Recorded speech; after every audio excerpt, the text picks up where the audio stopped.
մի քանի կարևոր հարցեր կա։ Այդ կարևոր հարցերին պետք է պատասխաններ տան բոլոր քաղաքական կուսակցությունները։ Դրանք համազգային հարցեր են։ Օրինակ հարց. ցեղասպանության ճանաչմանը կողմ եք թե դեմ եք։ Ցանկացած կուսակցություն պետք է այդ մասին ասի։ Ոնց է ինքը պատկերացնում այդ։ Արցախի հարցը ոնց է պատկերացնում ինքը։ Արևմտյան Հայաստանի հարցը ոնց է պատկերացնում։ Ոնց մեր պատմության մշակութային կոթողների հետ կապված, մեր գերիների հետ կապված, դրանք մի 10-15 հարցեր են, որոնք համազգային հարցեր են, որ պետք է ամեն մի կուսակցություն իր պատասխանը տա։ Ոնց է ինքը պատկերացնում անվտանգությունը։ Ինչ երաշխիքներով է գնալու։ Երբ որ ինքը գա իշխանության, ինչ է անելու ինքը։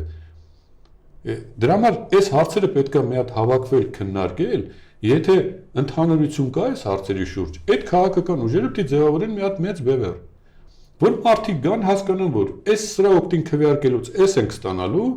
սրանց օգտին քվեարկելուց էս ենք ստանալու։ Հիմա թող մարդիկ որոշեն, որտեղ են ուզում գնալ, եթե ուզում են գնան այնտեղ, որտեղ որ անընդհատ ձախողումները, թող գնան այնտեղ քվեարկեն, ինչ կարանք անենք մենք։